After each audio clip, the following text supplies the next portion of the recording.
Estoy con Alfonso, quien ha hecho una preciosa labor a nivel nacional y también conecta con diferentes países, así que en todo lo que tiene que ver la cultura y el arte. Alfonso, cuéntame, ¿qué sientes tú al ver la escultura La Sombra? Bueno, primero veo sombra y luz, que no lo veo no solamente como sombra. Me encanta obviamente esta cosa, que lo que primero que me lleva a primero yin yang, y que también desde mí me llega mucho porque siento que hay un refrán, uno de los primeros refranes cristianos en la historia, y que es muy lindo, que nunca lo he olvidado, que dice: es en la oscuridad cuando hay que creer en la luz. Qué lindo, precioso. Y sin la luz, obviamente, sin la oscuridad no existiría la luz, y viceversa. Entonces te diría que lo primero obviamente que me lleva a ese precioso pensamiento, que ambos son lo mismo. Lo que me encanta obviamente, ya que justo estamos hablando de esta parte trasera, ¿cierto?, voluminosa, esta madre que recibe, que naturalmente obviamente uno que quizás que lo lleva como los mismos animales cuando se descifran quién podría ser esa buena madre o no, te lleva a este significado natural. Muchos de los animales que se miden también por ese tamaño, estas formas abundantes. Creo que aquí hay una Madonna que te acoge, que te recibe, hay algo medio maternal también.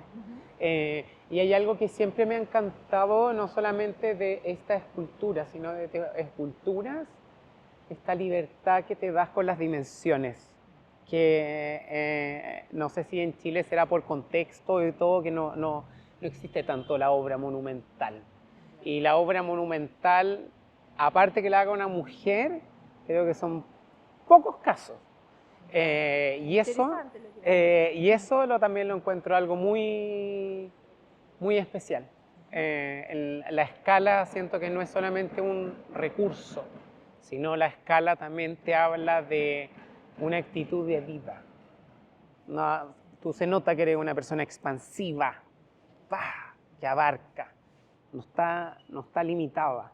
Y eso creo que no es solamente lo traduces en la escala de la escultura, creo que habla de tu personalidad también. Yo creo que tú eres una persona expansiva. Y ahora lo que está diciendo Alfonso con respecto a la expansividad, todo es una invitación a, yo diría que cuando nosotros acogemos nuestra sombra, es como para expandirnos.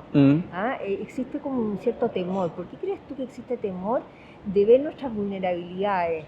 O nuestras inseguridades, o nuestros miedos. ¿Por qué existe ese temor tan grande? Bueno, uno quizás partiendo primero más que como por la sombra antes que la vulnerabilidad, yo creo porque la sombra, y antes que estábamos hablando justo del tema de las religiones y todo, lamentablemente por siglos ha sido mal vista. Es literalmente la oscuridad visto como algo malo, cuando literalmente la oscuridad para mí es igual de importante que la luz, como también obviamente creo que la bondad y la maldad, la paz y la violencia también juegan y van de la mano y son de misma esencia. La vulnerabilidad creo que tiene que ver algo más, y que quizás mucho más en los países latinos y latinoamericanos. Voy a hablar específicamente quizás siendo yo hombre, donde la vulnerabilidad creo que quizás por también siglos y décadas ha sido algo mal visto. El hombre que no puede expresar sus emociones, que no puede llorar. Por lo tanto, perfecto. Por lo tanto hay algo ahí, y quizás se lo llevo también a las mujeres, y más quizás de una generación, que también todo tenía que estar perfecto. Creo que... Y de no mostrar la fuerza a la mujer, ¿eh? Bueno, yo diría que eso es algo muy importante, por eso que están bien grandes. Y creo que ahí tocaste un punto súper importante, creo que la vulnerabilidad no se ve como una fuerza, es que lo es.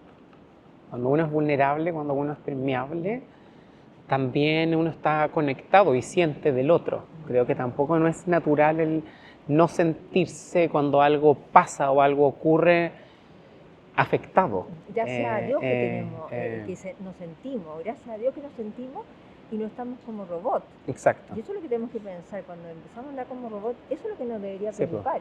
Nos debería preocupar qué está pasando con el sentir, porque el sentir, como dices tú, nos lleva a la empatía, nos lleva a la intuición, nos lleva a la clarividencia, nos lleva 100%. Se abre, se expande todo nuestro campo. Bueno, ahí lo lindo del rol del arte, que lo haces por eso, me encanta, a través de la cultura, porque el arte, literalmente lo que yo siento que más desarrolla es la sensibilidad en las personas. Cuando uno ve esta escultura, está detonando una serie de cosas en mí que quizás hasta ni siquiera estoy siendo consciente, y hasta cosas subconscientes, desde lo que un color podría haber significado en mí en mi infancia, desde la curva que podría haber significado, y estoy seguro de que quizás eso mismo denota otra cosa en ti. Entonces, para mí lo más lindo del arte, yo creo que me ha dado esa herramienta de desarrollar una sensibilidad, y esa sensibilidad es ponerse, quizás también va de la mano con esa empatía y ponerse medio en el lugar del otro. Hablando de lo importante del arte en la ciudad, ¿no es cierto? ¿Cuál sería tu llamado? Porque de repente me da un dolor enorme pensar que estas esculturas, ¿dónde las pongo? Me pregunto, porque... Sí. Bueno, el arte de nuevo cuenta, aparte de generar sensibilidad, el arte también muchas veces es cuestionador y revitalizador. Y siento que el arte en el espacio público es clave para eso. Uno, y ya está comprobado por décadas y siglos, que el arte revitaliza. El arte puede hasta literalmente recalcar un lugar, fortalecerlo. Pero el arte también cuestiona. Y muchas veces ahí en ese día a día, que quizás personas que no están habituadas a ir a un museo o una galería, el arte público para mí juega esa labor, de poder llegar a ese otro que quizás no ha tenido o no se le ha inculcado ese desarrollo, porque se tiene que educar. Pero ahí está ese arte público que juega ese rol súper importante.